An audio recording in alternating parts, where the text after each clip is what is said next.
And okay, continue.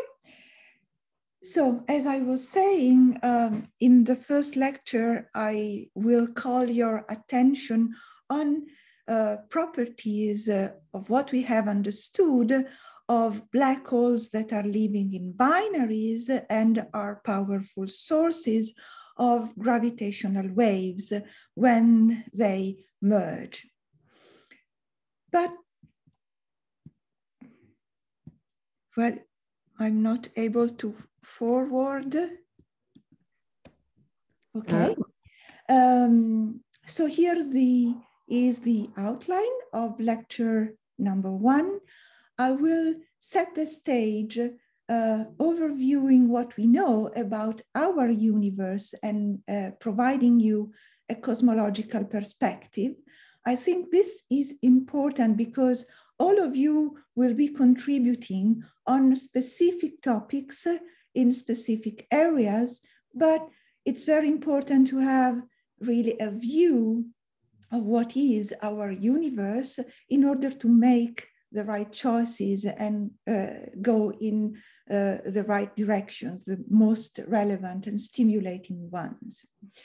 After an overview of the gravitational wave sky, I will talk about stellar black holes, and in particular, I will discuss shortly the link between the mass distribution of stellar black holes, their formation sites, and the important correlation which is existing between the masses of the black hole and the metallicity of the clouds where stellar black holes form.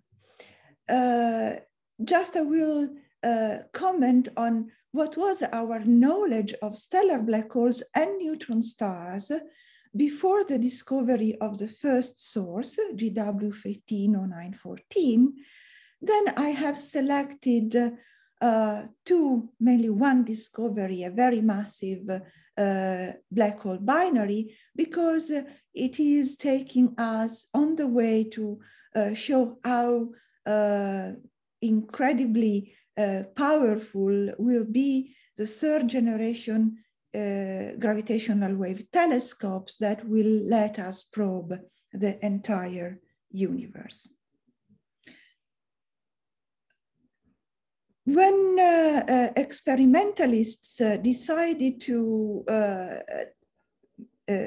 carry on and design experiments to detect directly gravitational waves, there was the need to understand which were the sources of gravitational waves, knowing what we have known on the electromagnetic universe. That is the universe that we explored for centuries by detecting light from radio waves to gamma rays.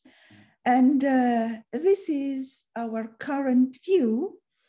We know that the universe is expanding and had its beginning with a singularity, the Big Bang, and our closest view to the Big Bang is the cosmic microwave background radiation that is 400,000 years after the beginning of the universe.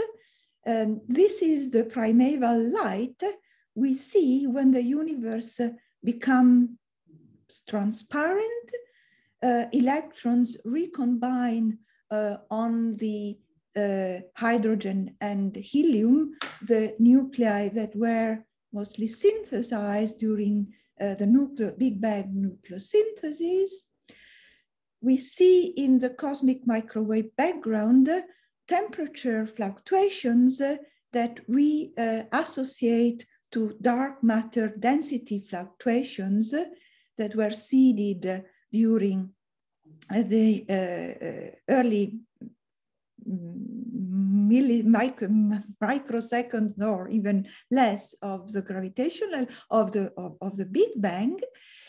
And these dark matter density fluctuations are expected to grow non-linear during what we call the dark ages. And at some point, we believe around 0.1 billion years after the Big Bang, we believe the first stars are forming in the dark matter halos. So the first galaxies. And we indeed have evidence that the first most distant galaxy is already in place at redshift 11 when the universe is only 0.41 giga-years old. And also the most distant detected long gamma ray burst is at redshift 9.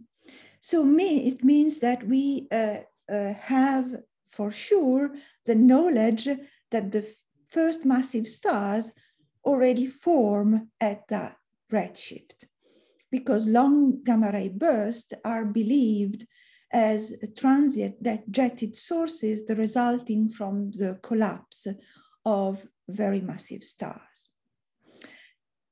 As time goes by, galaxies continue to form, stars continue to form, and the ultraviolet light is able to re-ionize the neutral hydrogen that was present during the dark ages. And since moment on, 1 billion years after the Big Bang, the intergalactic medium is fully ionized, and since this moment on, we are witnessing the assembly of galaxies. And in particular, at redshift 2, 3.3 giga-years after the Big Bang, the peak of the star formation rate is observed, as well as the peak in the AGN activity, that is when supermassive black holes are accreting gas and shine in various bands from the radio to the gamma rays. I forgot to tell here, but I will return, around redshift 7.7 giga-years after the Big Bang, also, and quite unexpectedly, we see that the universe is hosting the most powerful quasars, again, supermassive black holes, powered by accretion. Now we are living in an accelerating universe. The expansion is accelerating, but at the same time, galaxies become more and more quiescent. Star formation and AGN activity are declining. But given this broad story of the universe, then we can depict our multi-frequency gravitational universe, which promising new groundbreaking discoveries. First of all, you know that gravitational waves interact quite very weakly with intervening matter. So there's the hope to detect a cosmological background from the very early universe at energy of around TeV for what LISA is concerned, but probably also by looking at the polarization of the cosmic microwave background, we may learn indirectly whether a cosmological background of gravitational waves from inflation is produced, and this will be the topic of the next lectures.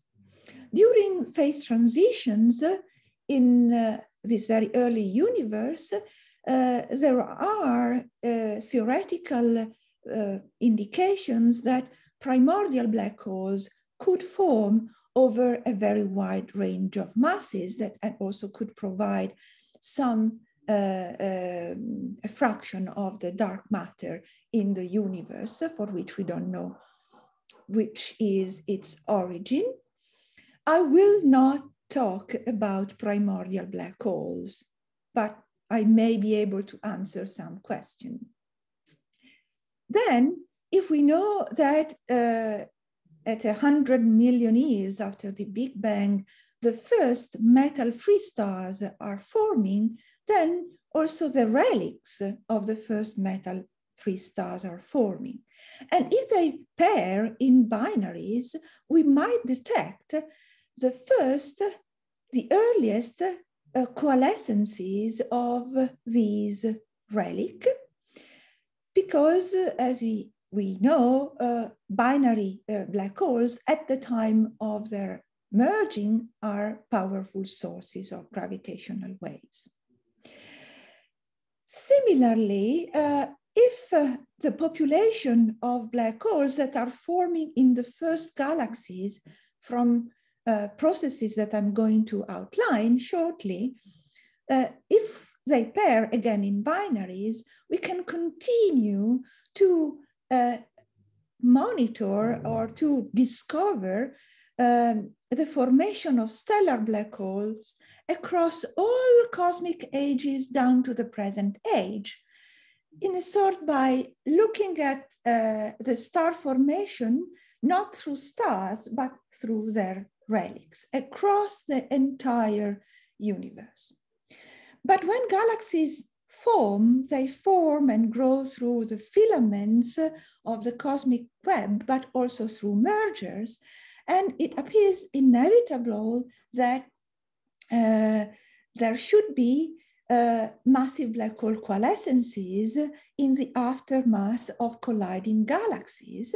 And we again expect to see and detect the signal, which is a low frequency signal detectable by LISA, the laser interferometer in space, detect the signal from these colliding black holes. And this is another alternative view to witness the assembly and growth of galaxies that are filling the universe. In our galaxy, we have more than 100 million galaxies.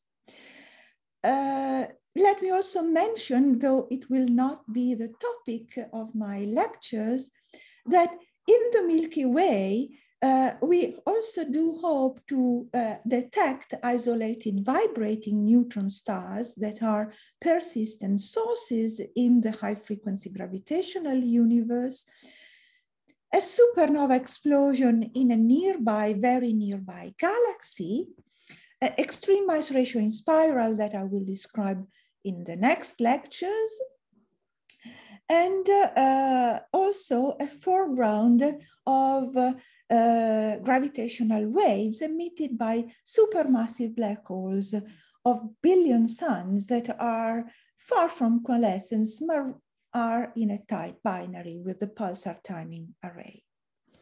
So let me say that my gravitational universe is a universe made of black holes of all masses.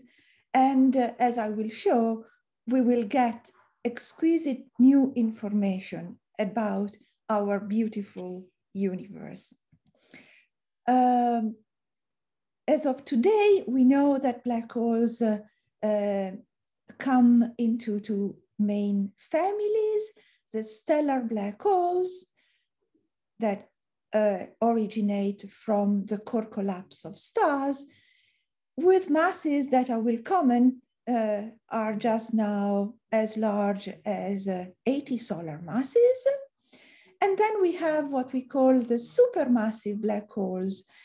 The definition is now becoming a bit tricky because in the early days, the supermassive black holes were those that were powering quasars of 100 million solar masses up to billions, because they are brighter in the electromagnetic sky. But with time, we are discovering lower and lower mass supermassive black holes. while stellar black holes are living in galaxies, but also supermassive black holes are at the center of today galaxies, but it is clear that are probing different cosmic landscapes. Just because also let me remind you the dimension of our black holes. If you take a black hole of 10 solar masses, which is a sort of classical mass, it has a Schwarzschild radius of 30 kilometers, 60 in diameters. And if I have two black holes merging, they have to really come as close as, say, 100 kilometers. So it's just the distance between two cities in our planet. And the gravitational sphere of influence, that is the sphere within which these black holes can affect gas, for instance, or stars, is typically of the order of 1 astronomical unit. And they live probably in star clusters or in globular clusters inside the disk or the halos of our galaxies. By contrast, a supermassive black hole of 1 million solar masses has a Schwarzschild radius of 300 astronomical units. So 1 billion suns is within the distance between the sun and Mars.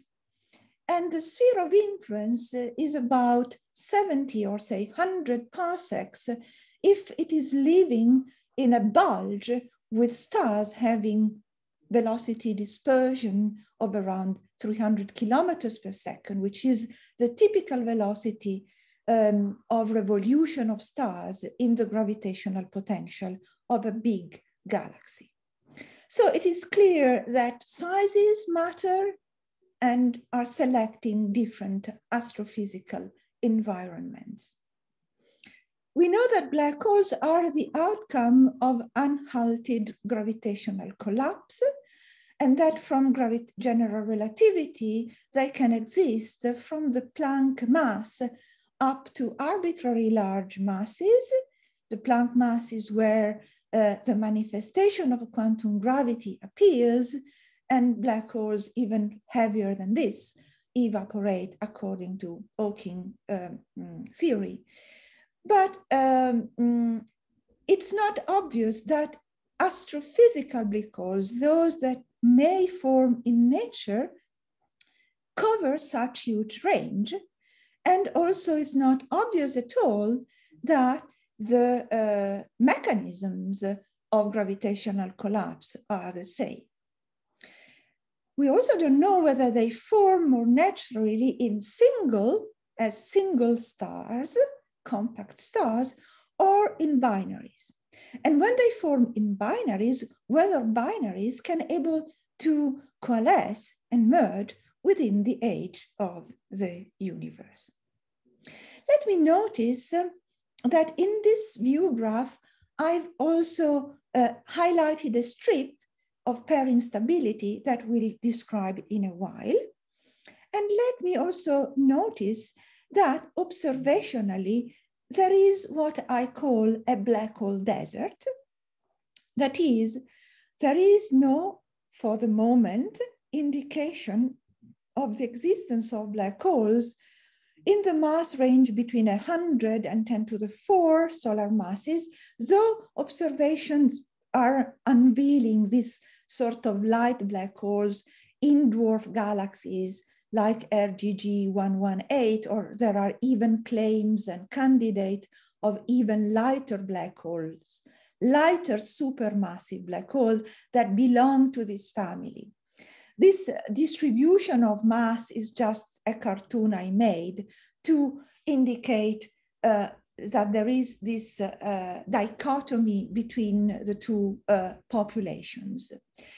The desert is probably not a desert, as I will comment, but is dictated by the fact that observations are very, very difficult to carry on because the sphere of influence of all these black holes become progressively smaller and smaller, from one astronomical unit to probably fractions of parsecs. And so it is challenging from the observational point of view. But along all my lecture, I would like to understand whether there is a connection between these two families and motivate whether there exists this connection. So I stop here for a minute to take questions. I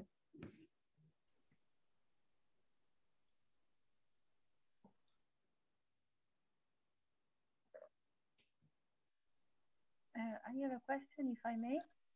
Yes, please. So it was before when you were showing the cartoon of the evolution of the universe, and you had here first stellar relics. So I wonder, so these first emerging stellar binary black holes, can we really observe them, or aren't they too far? We hope to observe them with Einstein telescope and the third generation. Ah, okay. And let me anticipate that we won't be able to detect them when they are accreting because they are too dim. And so gravitational waves will be the only messenger for their existence. Thank you.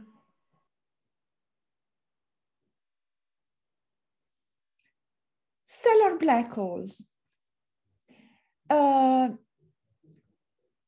Many of you are working in extracting information from the waveforms, from the signal that LIGO and Virgo and in future CAGRA are revealing, are detecting. And so a very important question is, when we know and we measure the masses, the spin, the distance, which kind of information can be extracted from the astrophysical point of view?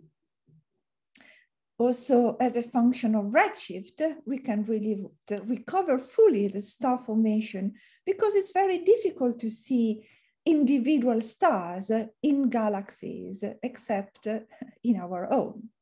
So we can learn about their formation pathway, and as I said, we can have a complementary view of the history of star formation. Before the discovery of the first signal from two stellar black holes that provided compelling evidence that stellar black holes form in the universe, there was a clear understanding on how stellar black hole could form, and also the link with the metallicity of the birth cloud. Let me just make a sort of short digression and take you into clouds that are forming stars. The metallicity is defined as the fractional mass compared to hydrogen of all elements heavier than hydrogen and helium that, as you know, are synthesized only within stars, because Big Bang nucleosynthesis produced in large amounts hydrogen and helium plus lithium and other low light elements, but not those that also are related to the onset of life. And astronomers has tried to understand how is the history of the cosmic star formation rate, which is depicted here. Here is the number in mass of stars that are forming per year per co-moving megaparsecs. So star for what we know from infrared and ultraviolet observations, are seen to form out of redshift 8. Indeed, we have seen a galaxy out of redshift 11. As I told you, there is this peak of the star formation and the decline. Here I'm showing in this view graph the evolution of the stellar mass density, solar masses per co-moving megaparsec cube. And you see that it is a monotonic function of time, because stars are continuously produced within galaxies. And so indeed, now we have the largest population of stars. And I invite you to consider that also here, if you just scale down, we might imagine that these curves is depicting also the rise in the number density of neutron stars and black holes that are forming in the universe. But as you probably know, stars heavier than 10 solar masses explodes in supernovae, and there are also type 1 supernovae that are resulting from the merger of white dwarfs. All these stars are releasing in the interstellar medium metals that are affecting the second and first generation of stars. So the generation of stars that come after the first, which is known quite not intuitively as population 3 stars. So there is a progressive increase in the metallicity in the interstellar medium. Here I'm showing the metallicity in solar unit versus redshift, or as a function of the age of the universe. Here is the definition of the metallicity, as I repeat, the abundance of element heavier than hydrogen and helium. And the sun has a metallicity of 0.02. The metallicity is a very delicate measurement that has been measured in forming galaxies, these dump Lyman alpha systems, and in galaxy clusters. Let me remind you that supernovae are so powerful. They are ejecting most of the elements of the nuclear core beside the iron core, which is collapsing to form a neutron star. And so they can also reach the interstellar intergalactic medium. And this is quite important because we know the power of supernovae explosions. But the metallicity of the birth cloud affects the initial mass function of stars. And intuitively, let me give you very shortly the idea of why metallicity is affecting the formation of star. In this cartoon here, you imagine to have a self-gravitating molecular cloud made of hydrogen, which is Jeans unstable, that is gravity, it overcome the pressure and the magnetic turbulence inside the star. This Jeans mass depends on the temperature of the gas cloud, 3/2, and over the inverse of the square root of the density. And if you want that the cloud, say, of 10⁵ solar masses is going to progressively fragment to form, say, 1,000 stars, you need that the temperature you need a strong cooling while the density is rising in order to promote the fragmentation. And the cooling function, which is measuring the rate at which energy is released per unit volume and per second by a thermal plasma in collisional ionization equilibrium and transparent to radiation, depends sensitively on the metallicity. If I have a metal-free gas cloud, I have only lines, hyperfine lines coming from hydrogen and helium, but as soon as I increase the metallicity, I have many lines that can release collisionally excited, that can emit photons that can cool the gas cloud, and then we'll have the Bremsstrahlung. But notice here that the run-in temperature is 10 to the 4 up to 10 to the 8 Kelvin degrees, and the cloud I was mentioning before has a temperature of 100 degrees or 10 degrees. So means we need additional cooling, and here is a very key point in understanding why black holes are massive. If we are in the considering the first stars that are forming in the universe, there are channels of formation of molecular hydrogen, and you know from atomic physics that you have vibrating and rotational states that can add a vehicle for reducing the temperature, cooling down. And so you can cool down a primeval gas cloud down to 1,000 solar masses. But if you have metal, as in the figure on your right, the cooling is so efficient that you can cool down your birth cloud down to 10 Kelvin degrees because of efficient cooling. This means that when the temperature is high, the Jeans mass is high, and so we believe that zero metallicity environment imply a top-heavy initial mass function. So more stars forming more massive, not of 1 solar mass, but maybe above 10 solar masses.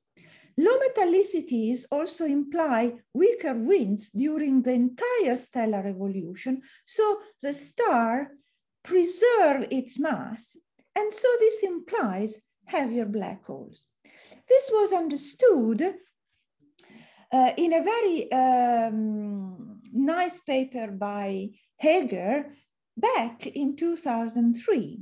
And this is giving an overview of what are the endpoints of stellar evolution as a function of metallicity. So we have neutron stars forming out of stars less massive than 25 solar masses, but more massive than 10, otherwise we have white dwarfs. But notice that neutron stars form over a full range of metallicity.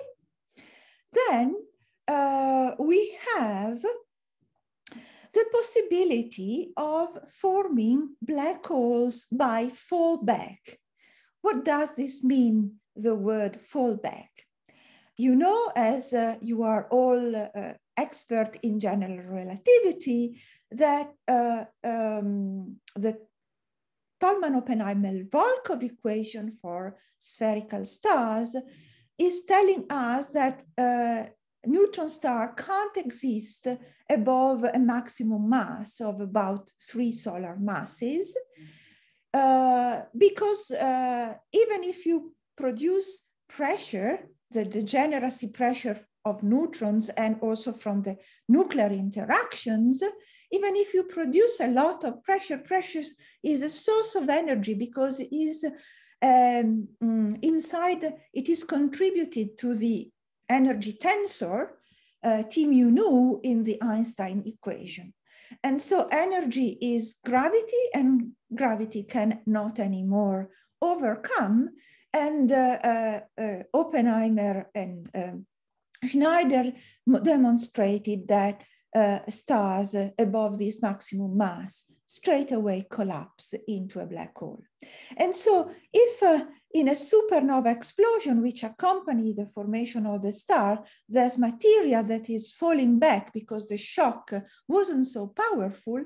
You have the formation of a neutron star, which is growing above the maximum mass, and then you form a black hole by fallback. But black hole formed by fallback form in this range between 25 and 40 solar masses, and also at higher metallicity when the progenitor star is far more massive, because the stars in metal, when they are metal rich, they lose a lot of matter during the main sequence. So they behaved as they were low mass stars. And then we have the direct collapse, which is a way we form stellar black holes in our universe from stars heavier than 40 solar masses. And they at reasonably low metallicity, just because the star is retaining the full mass. But please notice here that there's a white strip. What is this white strip? Is the famous pair instability supernova strip. This was studied but discovered by the Huxley group. They demonstrated the stars between 140 and 260 solar masses die in a thermonuclear runaway triggered by a pair production instability. So there's the full explosion of the star. This is a very energetic explosion. We don't still have a clear indication that these supernova exist, but I'm sure that with LSST we'll find many. They are probably at very high redshift, because these stars are forming a very high redshift. Because as I said, metal-free stars are forming at very high redshifts, and the relics are forming straight away at very high redshifts. And here I certainly do not read what is written here, but let me explain the physics, which is very simple, of this pair instability. When you have these very massive stars, they develop very massive helium cores and very massive carbon-oxygen cores that can reach temperature as high as 1 billion Kelvin degrees. And at 1 billion Kelvin degrees, photons are so energetic to produce mass, to produce electron-positron pairs, causing a reduction in the pressure, that is a softening of the equational state, and leading to the collapse and the ignition of explosive oxygen burning. So there are no remnants. So before the discovery of GW150914, there was already somewhat a clear indication that in the case of low metallicity stars, low metallicity environments, metallicity 2 × 10⁻⁴ absolute, so 1/100 of the solar metallicity. If you know the mass of the star on the main sequence, that is spanning between, say, 1 solar mass and 340 solar masses, and you ask the theory to predict what is the mass of the relic black hole, look at this dashed black line. This line is telling you that close to solar metallicity, regardless of the initial mass, the black holes that you are forming from the very massive star, if they form, have only 20 solar masses. Because the stars have a lot of mass, I repeat, and they behave as they were light, and so they produce light stellar black holes. But when you have a very high, very low metallicity, you have the appearance of this pair instability gap that has a lower mass for the progenitor star and the mass for the black hole of 40 solar masses. So by looking at this area here, and let us not enter in the detail of these peaks, we can tell that stars below 100 solar masses are forming black hole between, say, a few up to 40 solar masses. Then there's a gap. And then we jump up to a black hole that have a mass comparable to the mass of the progenitor star. But we know little of the formation of these very massive stars that form likely at very high redshift. Monica, See? There is a question by Alexandra Tubiana. Maybe Alexandra, can you ask it directly? Sure, yes. Thank you very much, Monica, for the very nice talk. So I was wondering, when you discussed the formation of black holes by fallback, if there could be an observation of signature for those black holes. For instance, could they have an accretion disk if they could retain some matter around them? Oh, yes. Thanks for the good question. It is possible. So the black hole binary formation, oh no, excuse me, not binary, the black hole formation by fallback is likely to be the progenitor of long gamma ray burst. That is some of the residual mass of the envelope of the star, which is rotating, is providing the accretion that then is launching the jet for a long gamma ray burst. Okay. And how long is the time scale? I mean, how long can it retain the matter? Oh, a few seconds. You will see from Ghirlanda that a long gamma ray burst is lasting minutes, not sorry, minutes. Long is minutes. And let me also tell you that we also expect that the formation of this black hole by fallback can give, under circumstances related to magnetic field inside the envelope, the magnetization of the plasma, and the fact that there was an early neutron star that was able to launch a shock, you might have here also a weak supernova. So neutron stars are always accompanied by bright supernovae that we see a month after the birth of the neutron star, because it takes a while for the envelope to become transparent.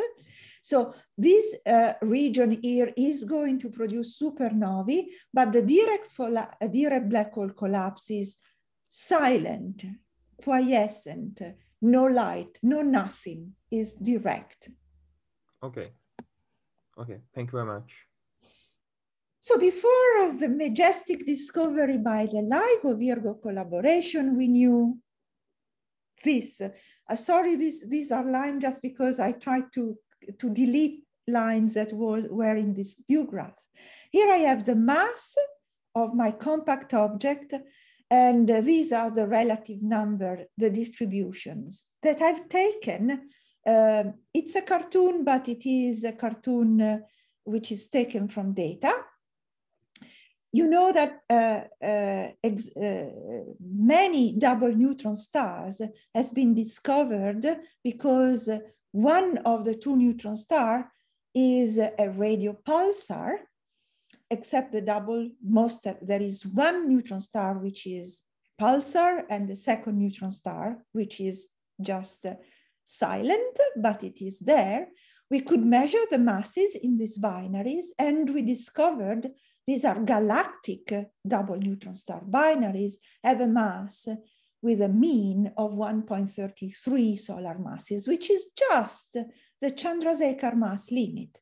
It is telling us beautifully that the collapse of the iron core driven above the Chandrasekhar mass limit is producing a neutron star. So the theory here is really well understood besides details. But when neutron stars are, have a companion star which is delivering mass, as in this view graph, they change their mass, they increase their mass and their spin by not a large amount, the mass. And so here we have the distribution of the masses that we have inferred from the so-called low mass X-ray binaries. A neutron star which has received mass from a low mass companion. And then after an X-ray phase, they become again pulsars, and the heaviest pulsar is of about 2-point-something solar masses. Galactic observation and of black hole in nearby galaxies before the advent of the gravitational wave astrophysics have shown that the black holes carry mass of 7.8 plus or minus 1.2 solar masses. We have always called these stellar black holes as candidates because they were only selected by the fact that they were heavier than the maximum mass of a neutron star. But of course, we didn't know about the space-time around these black holes. And you see they are light, and there is a gap which is just related to the question that was addressed before. Depending on the power of the explosion, you might have fallback or not. And depending really on the dynamics of the shock, which is powered by neutrino deposition, you might have that you might feel black holes here, but we had no evidence except that the remnant of, well, let us come with the birth of the new astronomy, and I comment back. This is beautiful because you all know this is the first catalog of gravitational wave sources. I am enchanted by looking at this catalog. We have the first source. It was fantastic to measure the mass of the newly formed black hole, the spin, the luminosity distance, and also the projection of the average, the effective spin on the angular momentum. But we found that there are very heavy stellar black holes and also black holes as we have seen in the galaxy. So the situation has dramatically changed because after the discovery of the first handful of stellar black hole binaries, it was clear that the mass spectrum of black holes is broader than indicated by the galactic population of X-ray binaries. And here I just put the two masses of the primary and the secondary, and this was, and the relic. So the dashed are lines refer to the masses of the newly black hole formed. And it's obvious that you are broadening the mass because you are producing heavier black hole by a merger, and you naturally are filling also the pairing stability gap that was predicted by stellar evolution. But also GW170817, if it formed a black hole, as we believe, is also sort of start filling the mass gap as outcome of mergers. But when we refer to mass gap, we always, in a sense, refer to the absence of stars that are before the merger.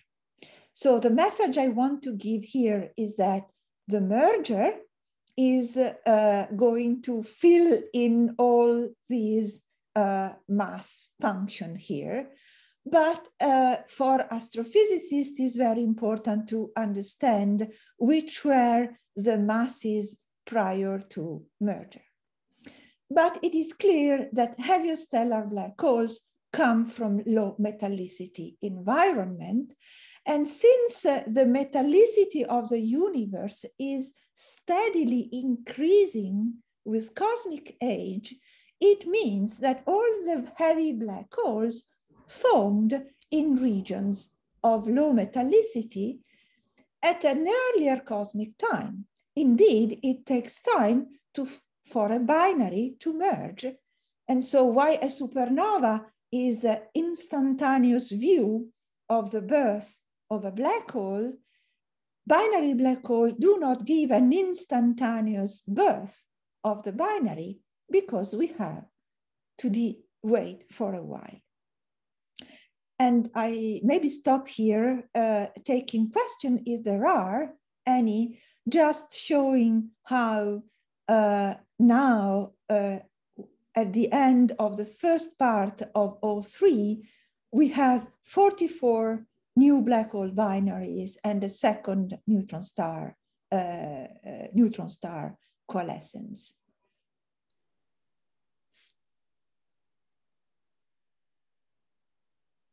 Yes, please, Konstantin. Hello, I have a question concerning the position of the mass gap. How certain are we about the location of the mass gap? Because I think that maybe depends also on our understanding of electromagnetism, I assume. The mass gap is, by physical definition, so the mass gap is the potential existence of a gap between the maximum mass of a neutron star and the minimum mass of a black hole. Sorry, I meant the pair instability gap. Sorry. Sorry, the pair instability. So the question, well, I will comment on this. Studies are indicating that the low mass of the pair instability gap would be around 40-something solar masses for the black hole.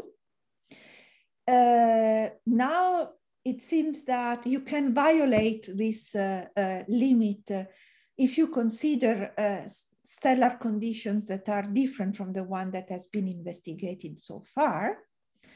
And the upper mass gap could be 120, 30. And I think that we will know from gravitational wave observations. Okay, thank you. Other questions? Yes, can I ask a question?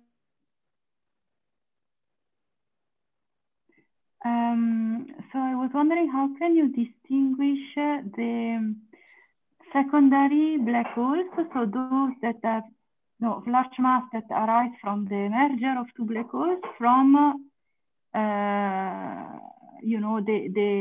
objects, let's say, that are original, that directly arise from a collapse of a star? One quick and convincing answer is that if one of the two members is the outcome of a merger, it has to be spinning, highly spinning, or at least have the spins that were found in this line. So because here is showing that the final spin is the outcome, is come from the orbital motion. And so you would imagine to have a very high spin black hole. I will return to this, Chiara. Okay, thank you very much. Other questions? Okay. Tell me if the audience is willing to have 4 minutes, 5 minutes, or we take a break at 11:30. It's up to you. I think it's as you want, as you prefer. I let you. I may continue up to a point, and then then it's good. There's a point where there is a natural break. Okay. I want to talk about the pair instability because it has been really quite important and really unexpected. So I'm referring now to the GW2 transient catalog that has been released by the LIGO-Virgo-Kagra collaboration. The combined catalog includes 44 binary black hole events, 2 double neutron star events, and 1 possible new binary that was searched for a long time, that is a neutron star and a black hole. Here I just reported 4 events that were very important. This 1904-25, which is a double neutron star, but with a neutron star this time, which very massive.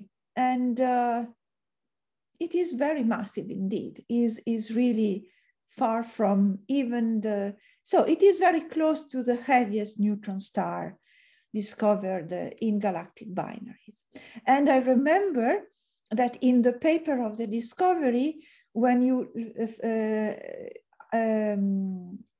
set as a prior a very high spin, M1 could also be of 2.6 solar masses, so indeed very massive, very close to the maximum mass of a neutron star allowed for the current equations of state. Unfortunately, I had no time to talk about neutron stars, and so I will instead move, well, let's return to this. This is another, no, let's return back to this. This is the famous 1908-14, where we have a black hole, and probably this is either the lightest black hole or the heaviest neutron star compatible with the family of stiff equations of state. It's very, very interesting, and it attracted a lot of interest at astrophysical level. Then we have this one, the last one, which was the case of a binary with the highest mass ratio. So we could see higher order harmonics in the signal. And I love this because this is 1905-21, which is really amazing because it is hosting a black hole, the primary, with a mass of 91.4 plus 30 minus 18, say, solar masses. So it could be of 60 solar masses in the uncertainty, but it is really, really heavy. So it's just in the middle of the pair instability gap, okay? And also the secondary is 66.8 plus or minus 21, say. And what is the origin? So now observations are challenging our theories. Following O1 and O2, we knew that 99% of the binary black hole system had primary mass below 45 solar masses. And this limit was consistent with the existence of a sharp cutoff in according to the hypothesis of the existence of this pair instability gap. And Bayesian analysis was suggesting a maximum mass for, the lower limit of the pair instability gap at 40.8 plus 18.8 minus 4.4 solar masses. But with this new event, with such a very heavy primary, now we we know that the size mass detection imply a non-zero rate of black hole merger above this pair instability limit in this range, with a rate which is 30 times lower than the most updated rate that has been computed by LIGO-Virgo collaboration for the merger of two black holes.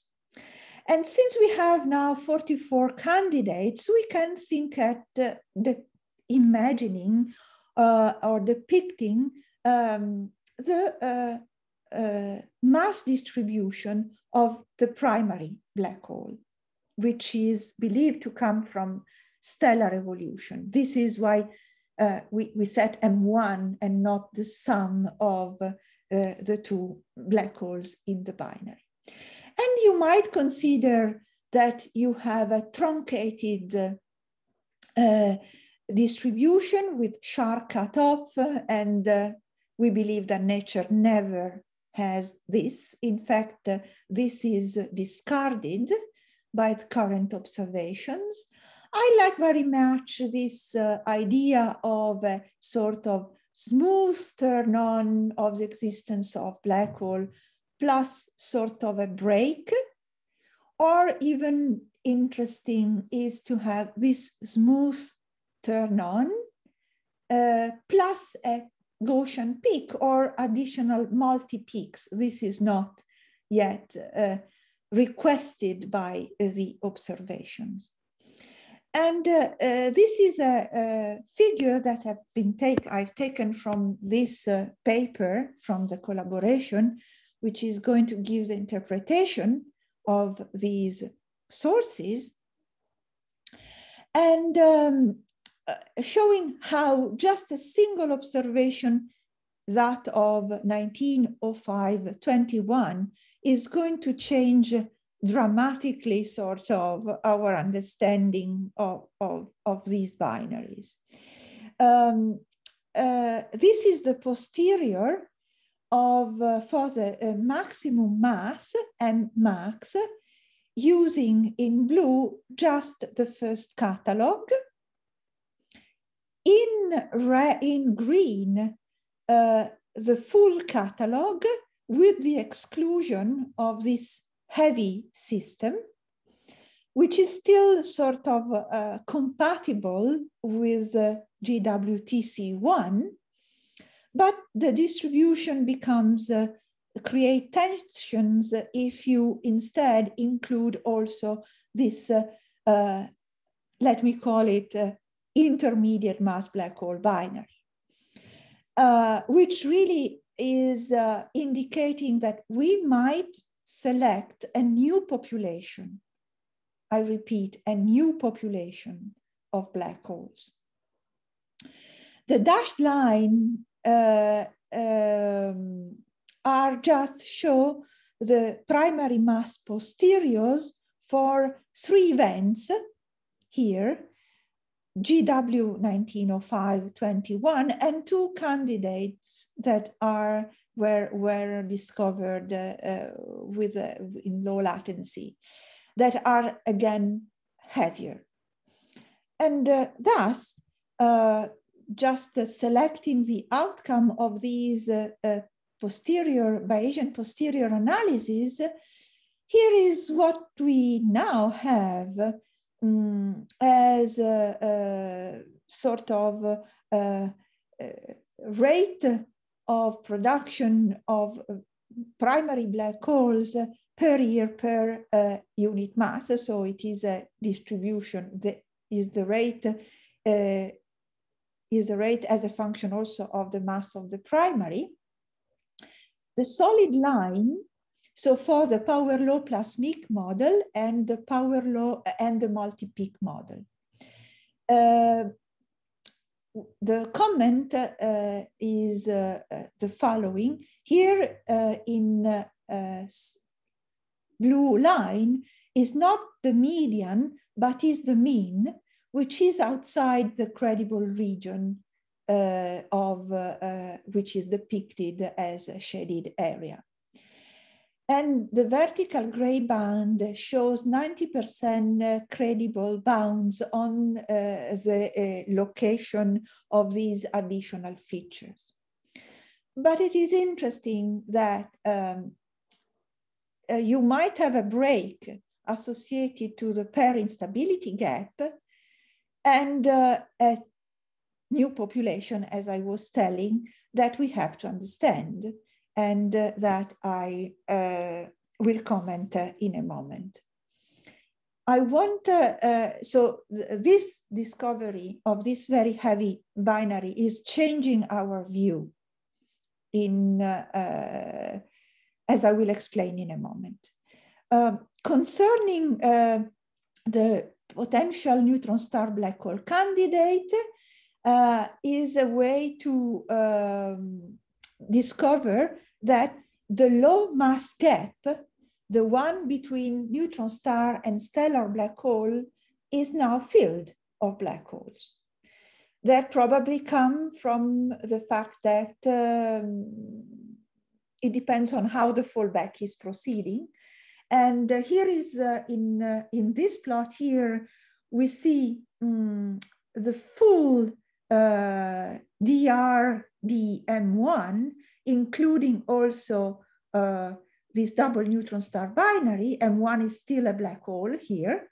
That is it is forcing you to, of course, avoid a sharp cutoff in the low mass gap between neutron star and black holes.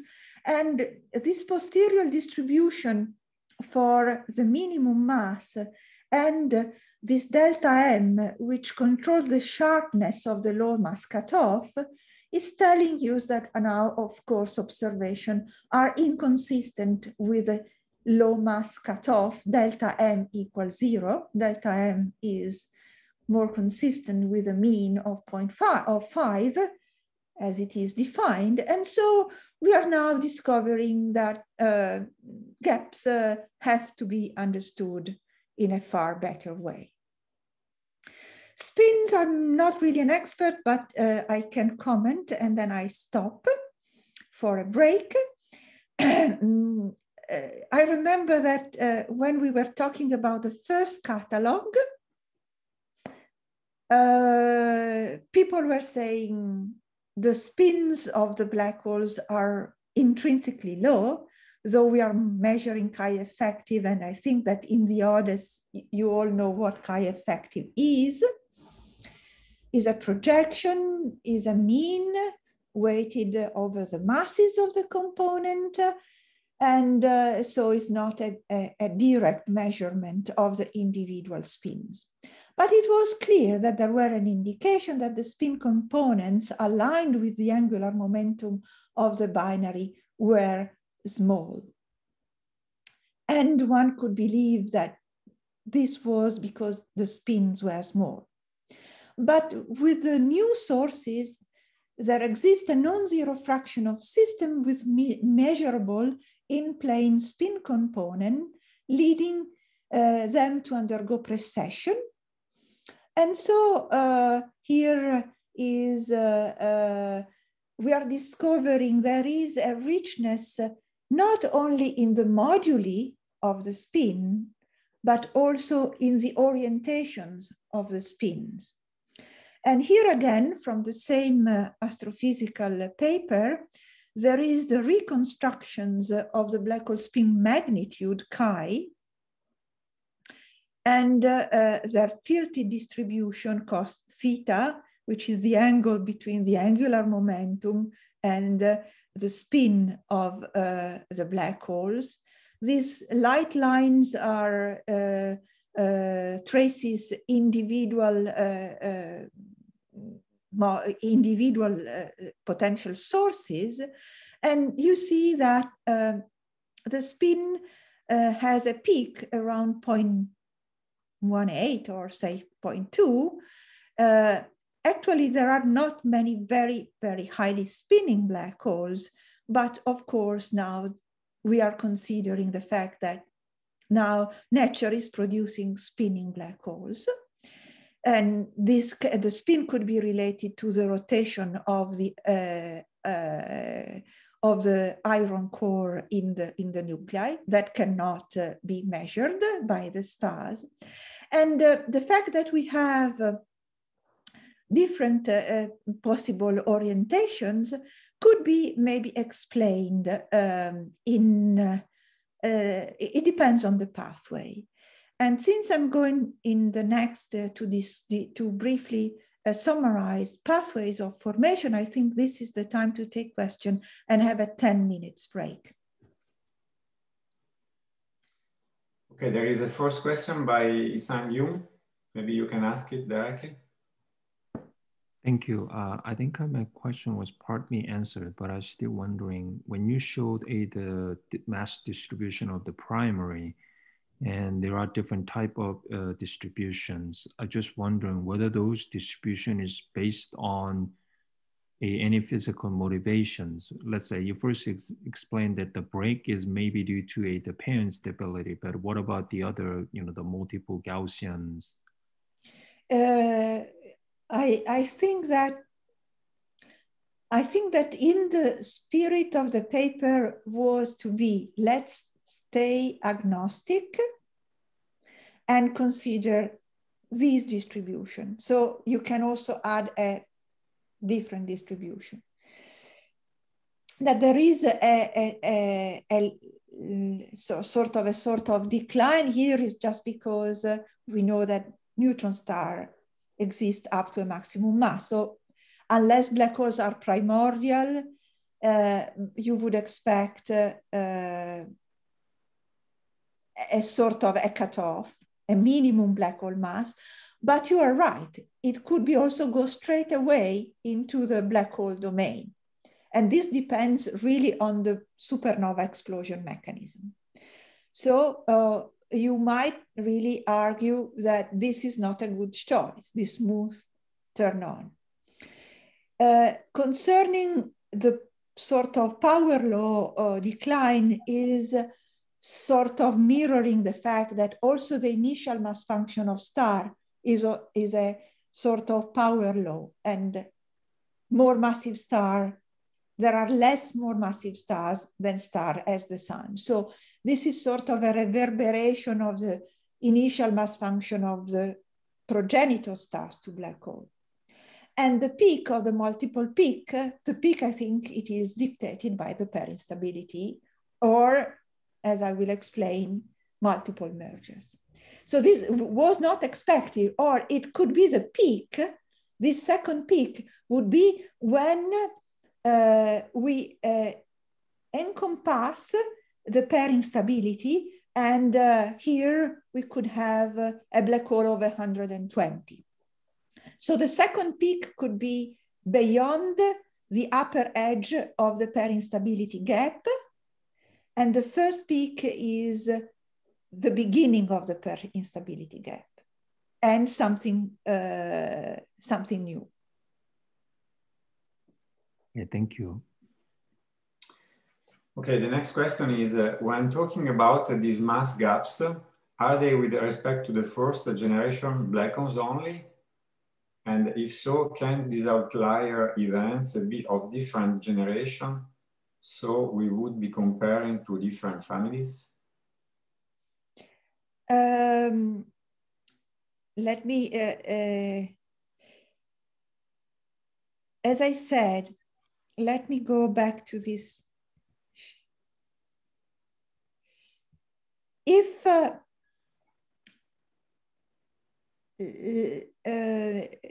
the answer is metallicity is changing significantly the mass of the primary black hole and also of the companion. So,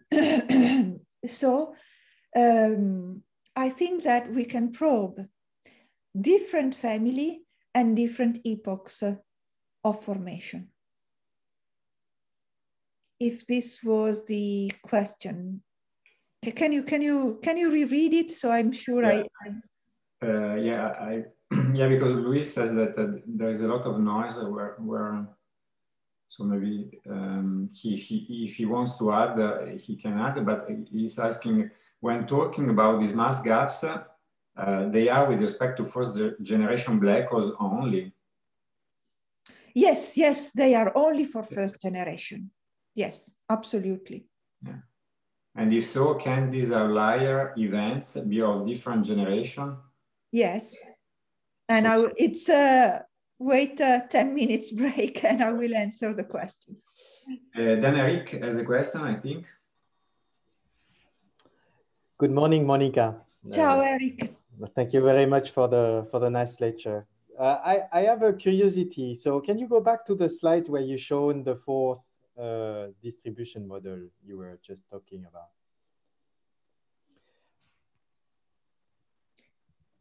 This. Right, this one. And you said earlier that somehow you preferred the green curve, right? Where you see the break. Is this, did I get this right? I prefer, but this is just a private communication. No, but I think it's more on a personal side. So I'd like to understand your own perspective. So I was curious to know what are the reasons why you would prefer this curve instead of the accumulation point that we see on the last or the two models. Let me say, let me say the following, which I will comment also later on. I think that the pair instability gap is likely to be there. I'm not an expert in stellar astrophysics, so I would like to have Huxley or Eger with me or Michela Mapelli, because they are really experts. But it is clear that the pair instability is really causing the explosion of a star. In a recent claim, since we don't know exactly what are the rates of oxygen burning, okay, there are no many nuclear reaction rate tests.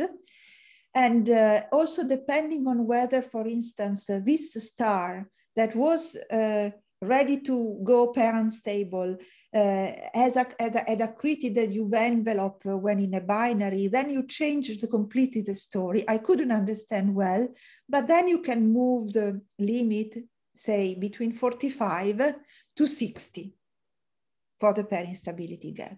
But here we have 90.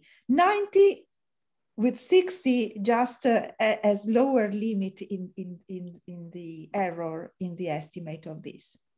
So I believe, I believe there is something, how can I increase the mass? And I will tell you in a moment, but I didn't mention this that I'm going to tell you now. Suppose you have a black hole in a star cluster, in a dense star cluster. There is a lot of gas around for the first 100 million years because there are stars, winds, and you have this black hole that was massive in a low metallicity, because only low metallicity stars can produce this, clouds can produce. So you have a black hole of 40, okay? Just in the first 200 million years, there was gas. We know that globular clusters were born much more massive than they are today. And there are second generation stars in these globular clusters, which means that there was gas that produced the second generation of stars. And so there was gas that could fuel the black hole. And this black hole was born 45, fulfilling the rule, the human rule that there is the pair instability gap, and then it went up to 30. It is possible it gained 30 solar masses more. And this is accretion.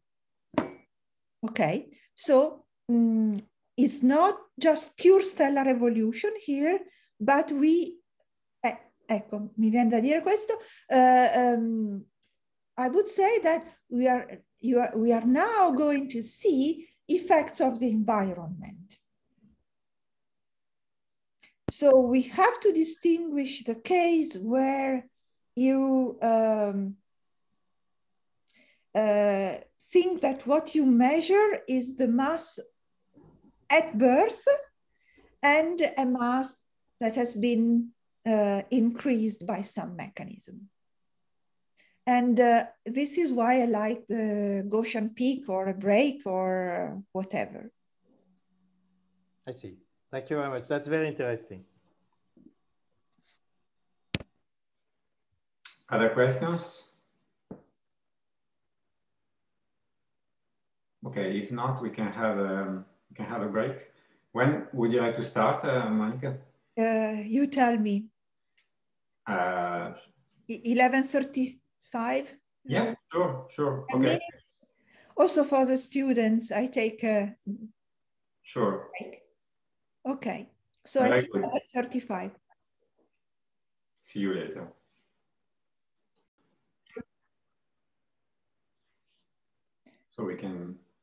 So we can start again. And here I'm just depicting two scenarios for the formation of binary black holes. As you probably all know, but it is nice to remind. There is the so-called field channel where you start with two very massive stars and you decide which is the metallicity of the two stars, because you have to decide their masses at the very beginning. And then you evolve the star according to a stellar evolution model.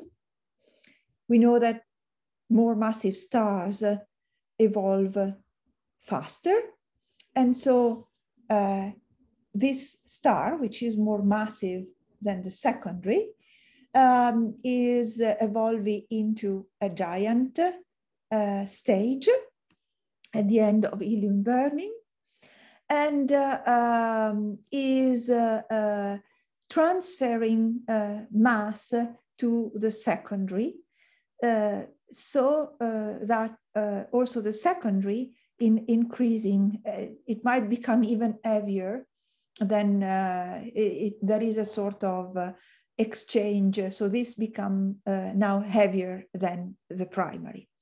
The primary is collapsing into a black hole, and you have a black hole which is orbiting a massive star. The massive star is then evolving into the red giant phase and is enveloping the black hole, and this is called common envelope evolution. If the envelope is ejected because the black hole is spiraling around the nucleus, releasing orbital energy by gas dynamical friction, you have that you reduce the separation of the black hole with the nucleus of the secondary, or you might have a merge, and so you have a single object and no further evolution relevant for the gravitational wave universe. Then the second nucleus collapses into a black hole, and then you let the gravitational wave to drive the in spiral down to the merger. This was I invite you to go through this, which I just sketched. This was the track that was selected by, in a paper by Belczynski et al. It is a Nature paper, where they try to describe the formation of the first binary black hole discovered. And here you see all the details of the merger, of the evolution until merger. Let me only emphasize two main facts. This transfer of matter at this stage, that is such that when the nucleus is going to direct collapse, there is no mass loss that would unbind the binary. So there is a danger that when you form the black hole, since it receives a natal kick and it may lose the star sum mass, you may abort the formation of even a black hole to a neutron star. So this is a dangerous moment, as it is the common envelope as a dangerous moment because you might have a direct merger. So there are moments where the binary can break or cannot be successful, or it can be too wide to merge within a Hubble time. So Belczynski here has evolved a binary starting with a separation of 400 solar radii. And in order to coalesce in 10 gigayear, okay, 10.294, just to show that it takes 10 gigayear, and so the binary was born 10 gigayears ago, it was able to merge within the age of the universe. So also you made up forming a binary which is not fated to coalesce. Returning, yeah. There is a question, is it possible to form Thorne-Zitkov-like objects if the envelope is not ejected? Yes, exactly. In this phase here, if you have especially a neutron star or a black hole, you can form a Thorne-Zitkov object, and it would be nice to see whether we have these objects, because it's really would be very, very interesting. So the message here. Sorry, Monica, I don't know what are Thorne-Zitkov objects. So it's a black hole or a neutron star just in the midst of a very massive stellar envelope. And if it is a neutron star, it is accreting, but and it can be turned into a black hole, or if it is a black hole, is eating the entire envelope. And if the envelope is rotating, you might be also, it is an accreting black hole. Okay, thanks. Then there is the dynamical channel that has been for long also studied. And here you have to imagine the following situation. So if the field channel is an isolated binary inside the star cluster, but there is no interaction with the surroundings. Here, the dynamical channel is really full interaction with the binary. So we are in a dense star cluster. There are always stars in binaries and also massive stars that can become black holes.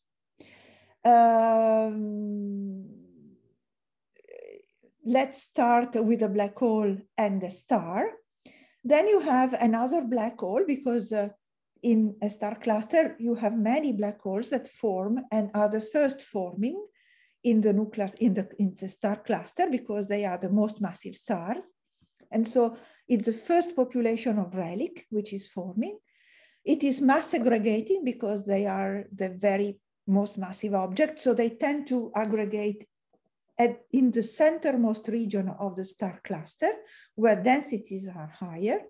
And then there is an exchange.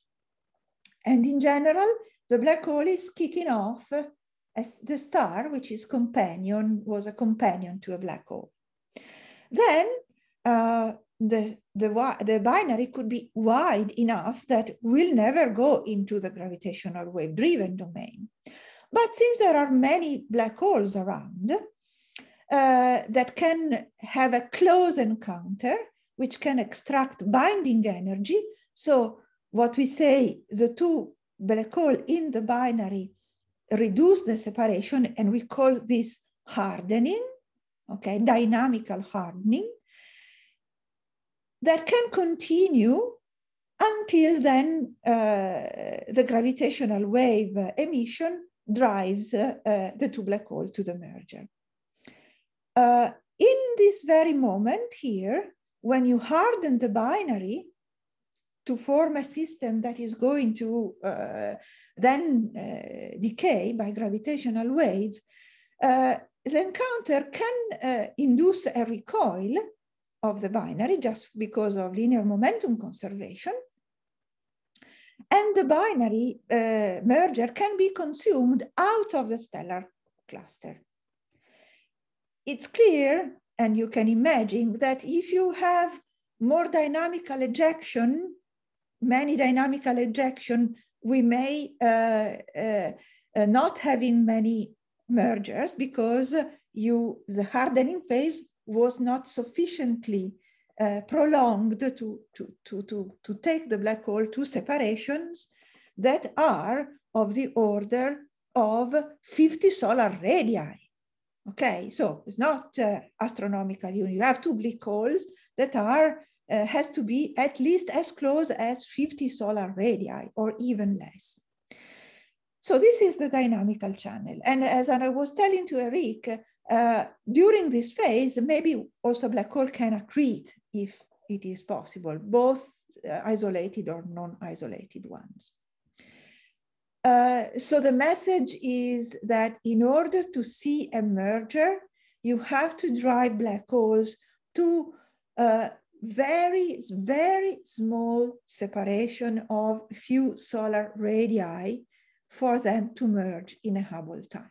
So we are talking about time delays, which are such that in the LIGO-Virgo band, we could see processes, binaries that formed during the peak of the star formation and in low metallicity environments.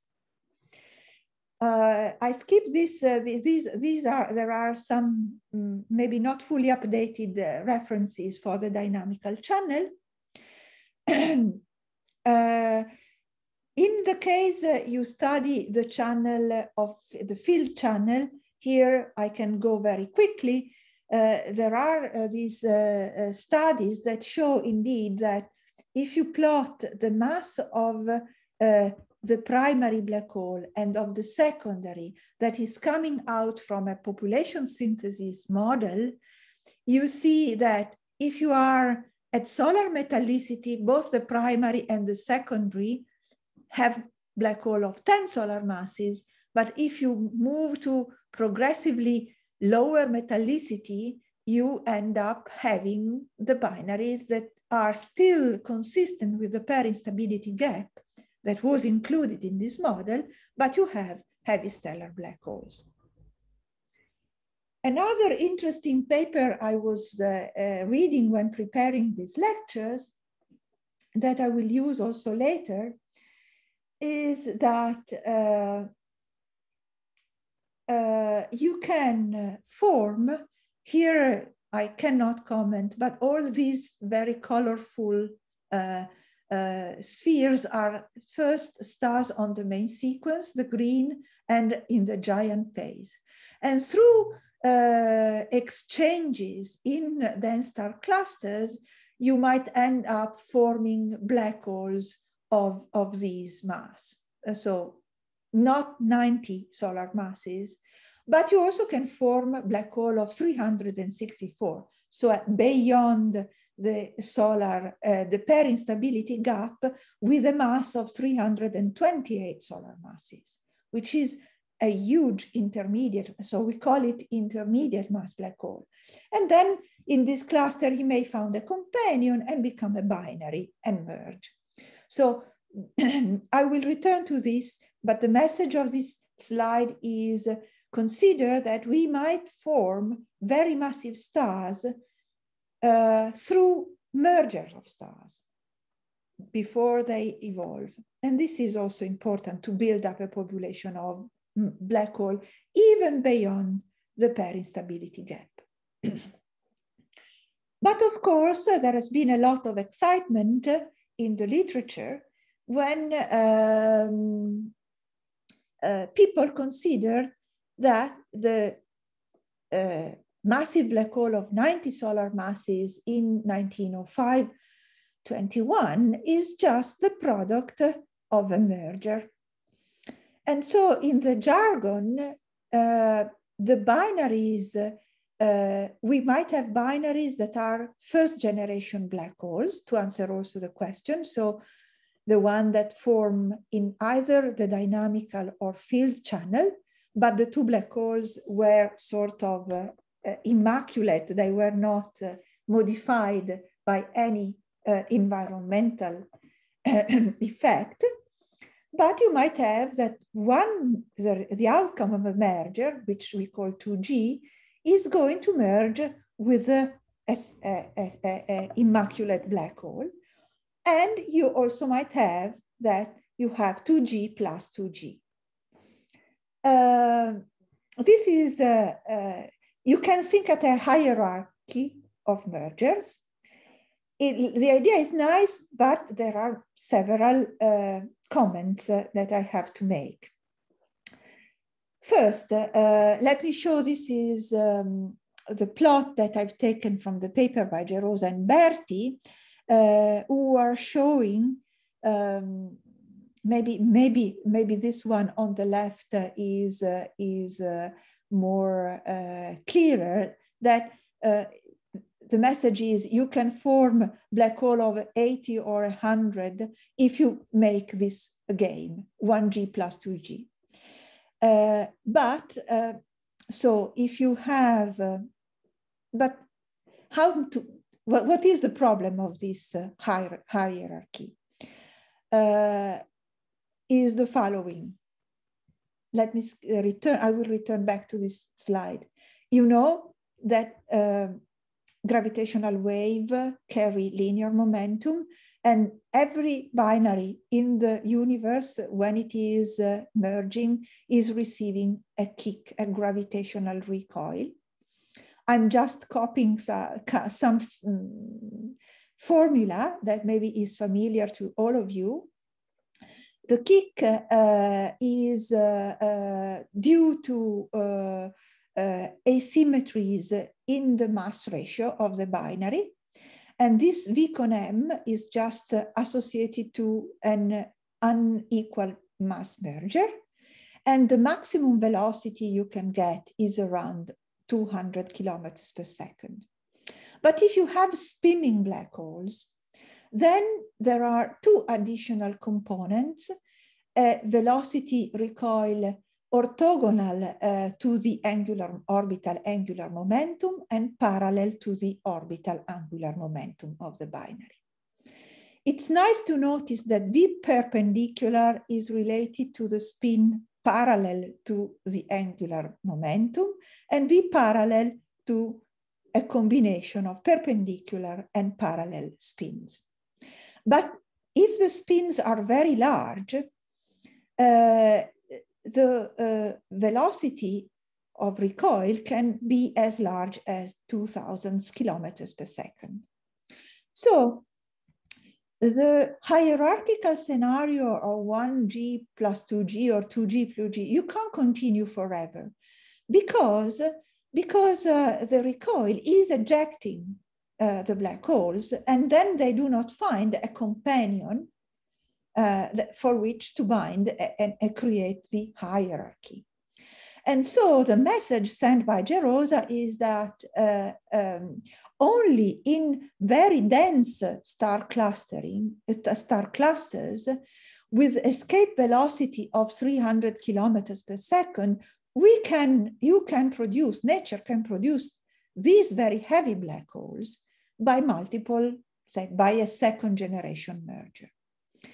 But an escape velocity of 300 kilometers per second is not of a star cluster, not even of a globular cluster, is the nucleus of a galaxy, because a globular cluster has an escape velocity of 80 solar masses, at most 100.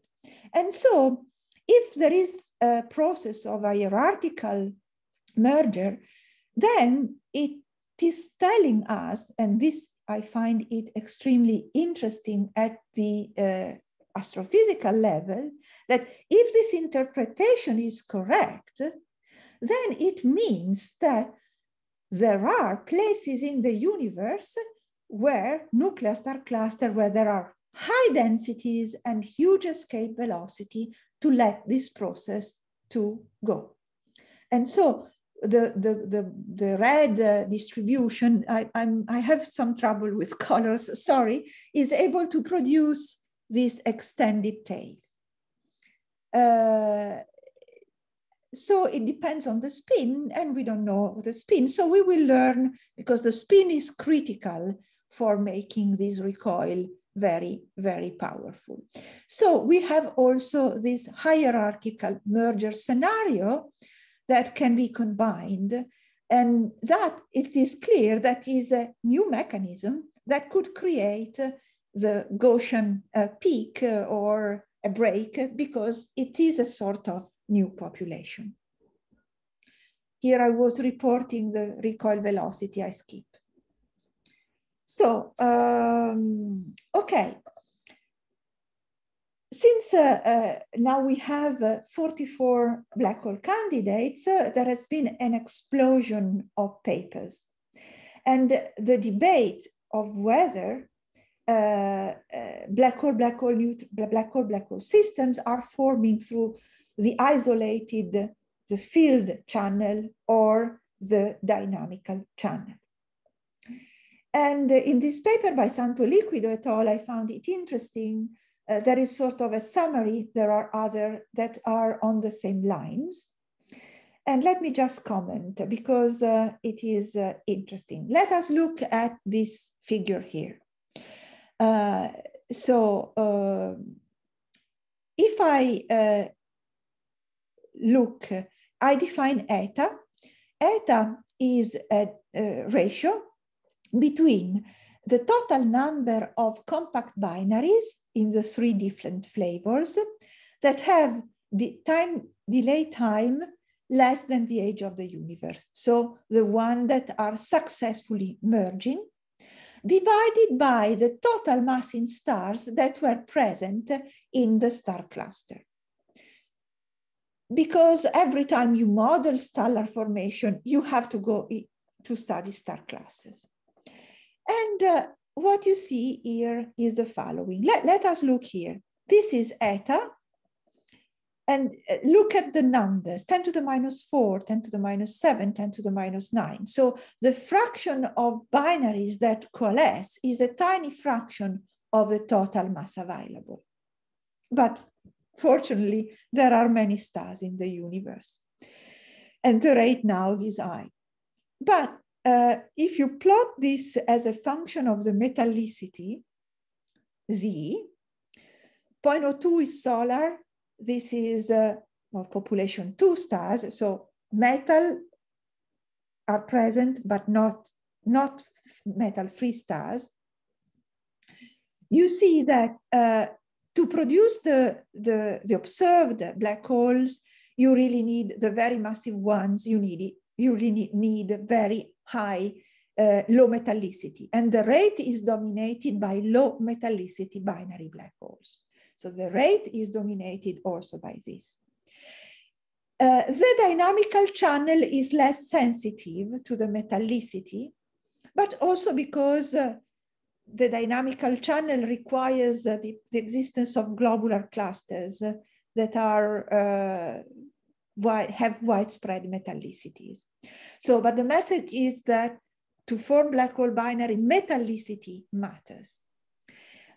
But also you see here, okay, whereas if you form neutron stars, well, both the isolated and the dynamical channel are competing and less sensitive to the metallicity, because neutron stars form in any metal environment. And instead, black hole neutron star binaries, in the isolated case, you are still favoring low metallicities for the isolated than the dynamical channel.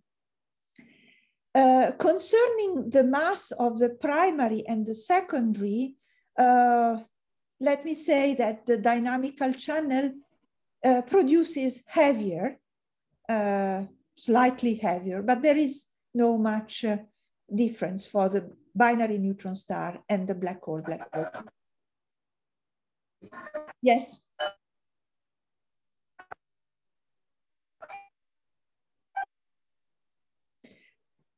Okay. So I can't hear the voice. Perhaps if someone has a question, they can put it in the chat since we cannot hear. Can you read the chat? Can you read the? Yeah, I can. Yeah, we're waiting. So I think you can go on, Monica, and we can ask questions if they arise. Okay. The beauty of the second run is that we still have a population of black holes at large enough redshifts that we can first attempt to see if there is any evolution with redshift of the merger rate of 23.9 events per year per gigaparsec cube. And there is some evidence of a rise, as it should, but it's not as fast as the rise in the star formation rate. This plot shows the merger rate density fitted with the power law evolution model. This is the median, and the shaded areas are always the 50 and 90 credible intervals.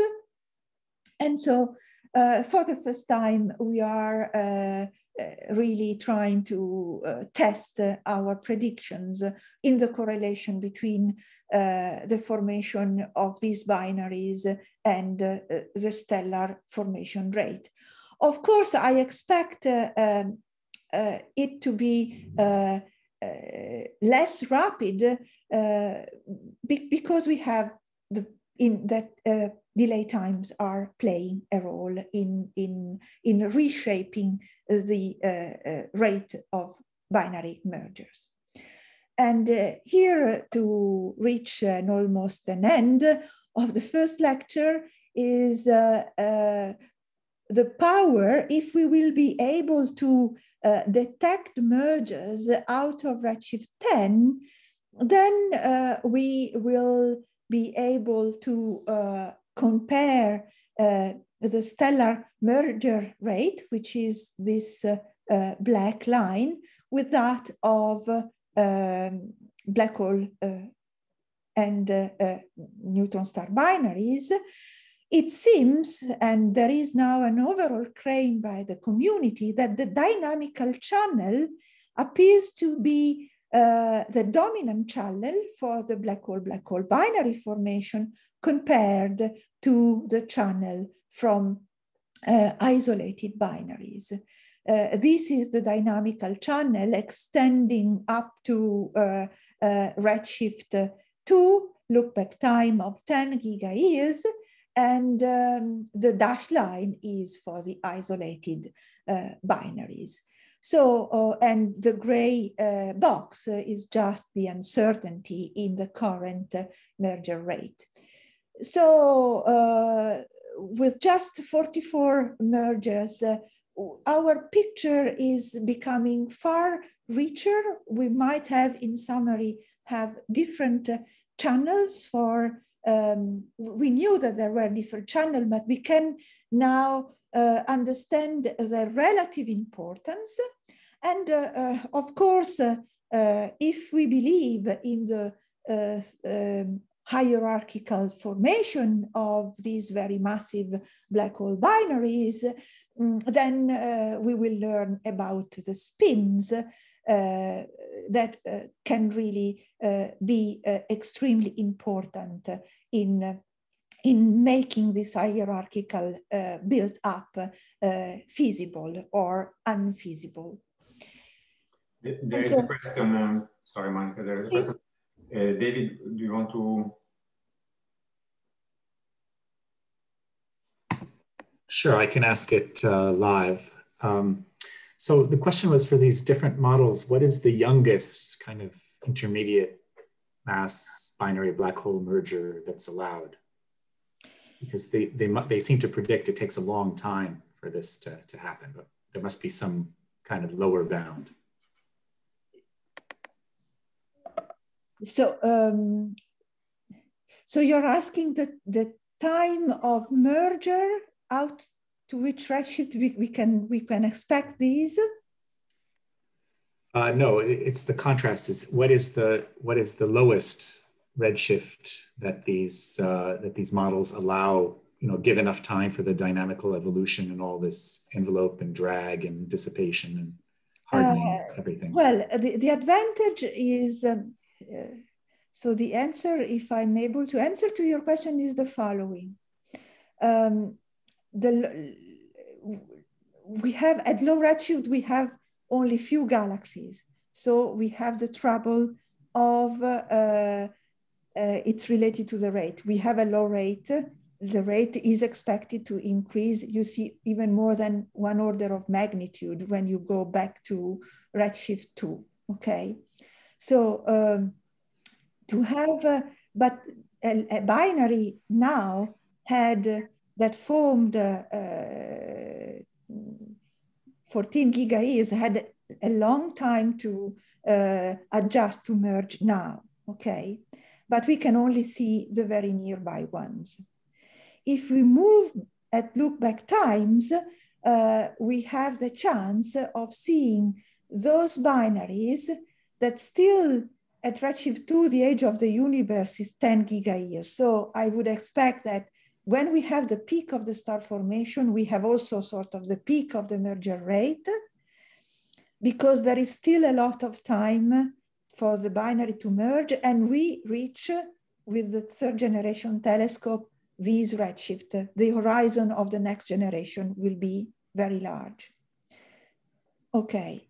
And this is mainly and if we are very lucky, and if it is true that maybe the time delay distribution varies between a few million years up to a gigayear or 10 gigayears. It depends on how spread is the time delay distribution.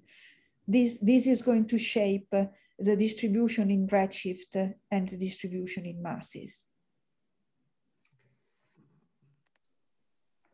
Indeed. Oh, sorry. You want to finish? No. There was another question. Please, Yang-Sun. Hello. Hello. Hi. Thanks. Thank you. For the nice lectures, I was wondering, all this, the field scenario and the dynamical scenarios to form the binary, we some sort of assume the environment, which is star clusters.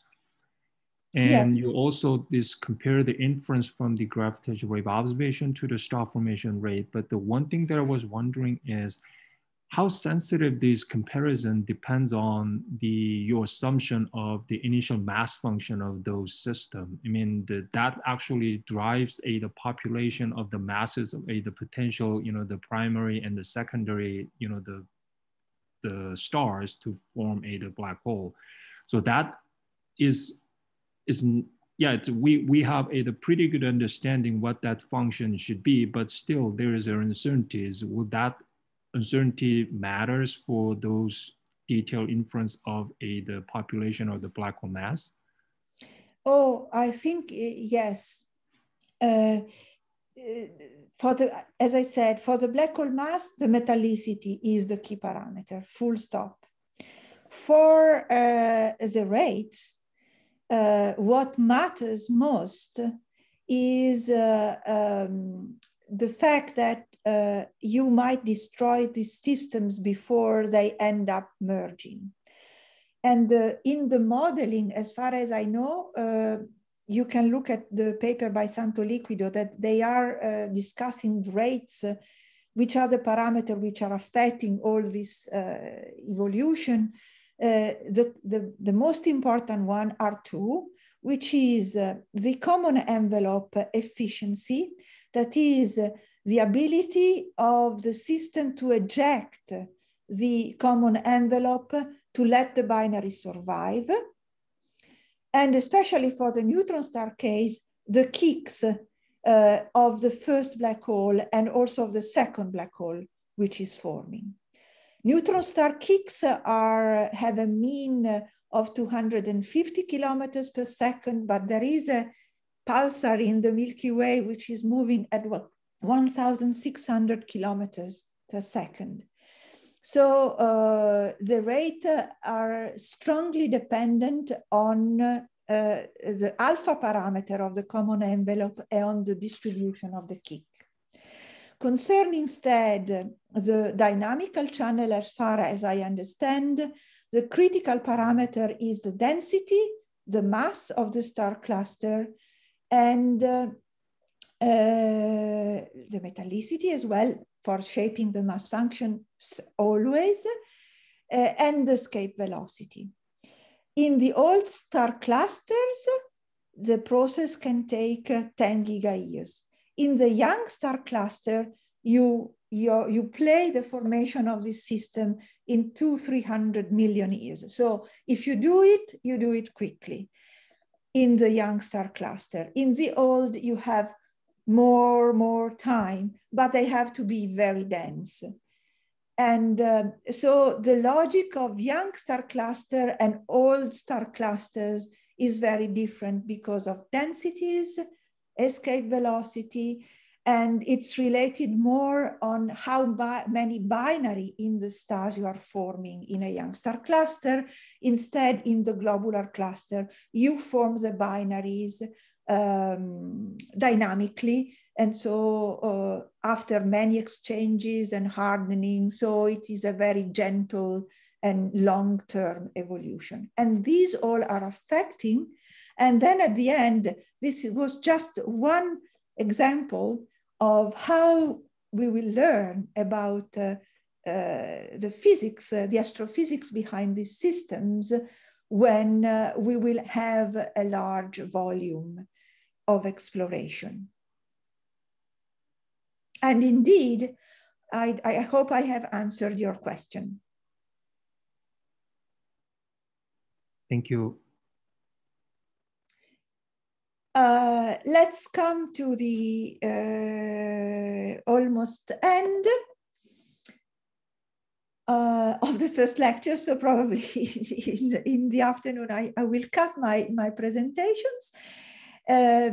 But really, I think it is very important because you are the next generation that will work with the next generation of ground-based interferometers. And I really have a strong feeling on this development of experiments on Earth, because it will be the build of this third generation gravitational wave detectors will really provide a quantum leap in understanding our nice stellar black holes. And also, of course, understand also if there are deviations from general relativity, all the tests of GR. So it will be really a stepwise increase in sensitivity will let us explore the entire universe. So here, it's probably familiar to all of you. You see the sensitivity noise versus frequency from the advanced LIGO in its advanced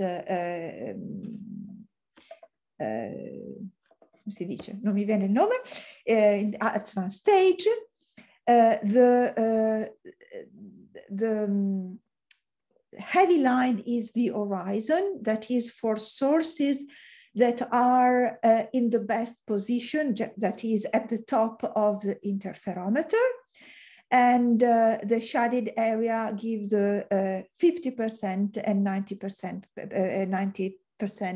quantile of for the sources. So it gives you, in a sense, the spread in your ability of detecting sources related to the sensitivity, the signal to noise ratio, that for a given source, it varies depending on the position in the sky. And here you see in green, Einstein telescope, the European interferometer, and one cosmic explorer, which is going deeper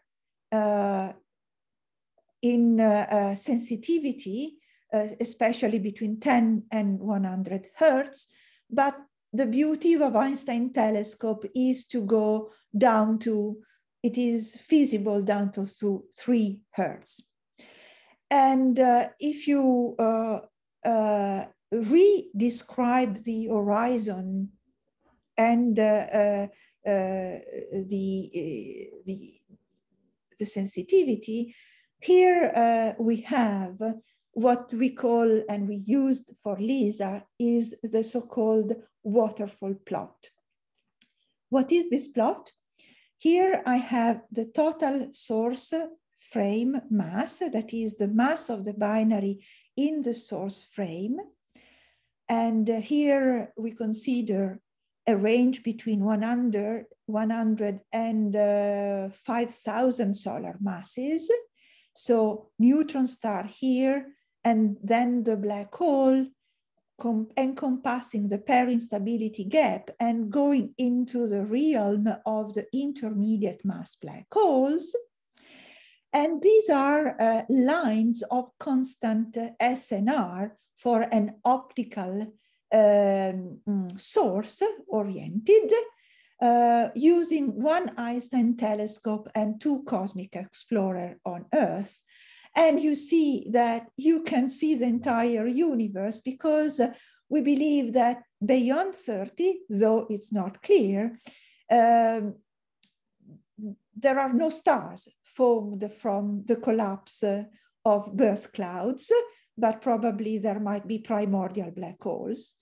And so if nature is very kind to produce population 3 stars, metal 3 stars, bound in a binary, which is decaying by gravitational wave within a time scale of several 100 million years, then we have access to the entire universe. So we go deeper and wider, because we have access to a huge cosmological volume. And here is again the same waterfall plot for the average instead that for the optimal, that we constructed also with Evan Hall and Alberto Mangiagli, just to show that we have access to intermediate mass black hole, let's say below redshift 5. We have access to the high noon, the peak of the star formation. So we expect that most of the sources will be below redshift 5. And then we will continue to detect less rarer binaries, but potentially just skimming the dark ages and the cosmic dawn to see the population 3 stars. And that would be really revolutionary for our understanding of the existence of these beyond pair instability gap black holes. I have 10 minutes left. Maybe there is a question by Chiara. Thank you. So the question was concerning the previous, the last slide of before you started talking about exactly this one. So what I don't understand here. So the curve for the dynamical isolated binaries, these are inferred. Mm-hmm. So this behavior is inferred from what? From the black line, from the star formation rate? Oh, yes. I forgot telling. Thanks, Chiara. To build up this curve, so the evolution in the rate, you need the star formation rate that through the initial mass function, you convert in a population of black hole neutron star and black hole neutron star. Then you need the metallicity evolution, the one I've shown in the very early transparencies, because the metallicity is increases in this way. So it's clear that if you focus on a redshift and you consider a population of black holes at redshift 0.7, where the mean metallicity of the universe is thought, but it is less than solar, but not far from solar, then you plug this into your code, which is evolving a population synthesis model for the stellar evolution. And for the dynamical one, Michela Mapelli is working on young star cluster. Then you model the IMF of the young star cluster, you model your young star cluster, and you combine all this information. So there is a lot of work behind this curve, and it is affected by many uncertainties as it is described in the Santo Liquido paper. But you need information on star formation, metallicity, IMF, properties of the young star cluster. So there is a lot of dynamical range and physical scales that enter, except for isolated binaries, I would say, that are simpler to model. Thank you. Okay, thank you.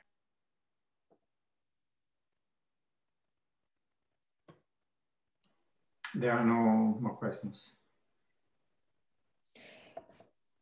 Well, what shall we do? Shall we stop here and reconvene at 4? Or can I use 5 minutes to introduce the next lecture? It's up to you. So maybe I can ask whether there are other questions about this morning lectures. And if not, well, there is one. How could the spin of the final black hole be compared in the cases of common envelope is ejected or not, even though one of them is resulted from binary black hole merger? In the common envelope, I think that I'm not fully aware of which is the literature concerning the spin in this scenario. I don't know. Maybe the spin. So what I can say is that as far as I understand, the spin in the dynamical in the field channel, if there are spins, they are aligned to the orbital angular momentum of the binary. Instead, in the dynamical channel, they can be random. And see, indeed, this is why we might expect that if we see a precessing signal, it means that the spin Ri, they could be one black hole, it could be the outcome of a merger, and the orientation is random because the exchange and the hardening doesn't changing the spin, and the exchange is changing the spin relative to the orbital angular momentum. I think I would be too crude saying that the field channel is producing lowest spin black hole and the dynamical highest spin black hole, but certainly hierarchical merger and dynamics produces a variety of orientations. I don't know if I have answered your question exactly.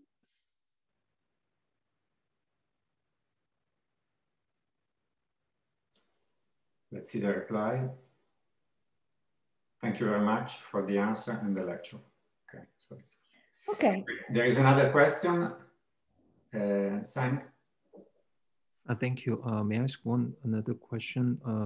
All this process you described here is that up to what mass of the black hole can this process describe? For example, there are a range of masses from the stellar mass up to intermediate mass and up to supermass black hole. Can this process that you introduced in this first lecture can describe that the mass is up to a few hundreds of solar masses, but less than 1,000? Or can you? Yes, I think so. I think that all what I said in this first lecture refers to stellar origin black holes, and for what we know, modulo the issue of pair instability, we know that there are massive stars. There is a pistol star that has a mass of 300 solar masses. And if it doesn't lose mass, it can be a black hole of 200, say. And so I would say that the field channel cannot go beyond a few hundred solar masses, but not 1,000. 1,000 is something I'm going to describe in the lecture in the afternoon. So, if the hierarchical model is okay, I think that you also go up to 100, because then you have to fight with the gravitational recoil, and you cannot go up, up, up. So from some point up, as I will show, so a few hundred, then you need accretion and you need completely different scenarios that I'm going to describe rapidly in the lecture of this afternoon. And thank you. And this also, let me remind you that as of today, it will be very difficult to detect binaries heavier than 100 and something, because they have such a low frequency at merger that we need Einstein telescope to see them in spiral and merger in band. And so these are really burst more than in spirals, and you see only a few cycles. And so at some point, we have a bias in observing these. And it is amazing that GW 190521, this big was detected by LIGO Virgo. It was really, at least to me, a great surprise. Other questions?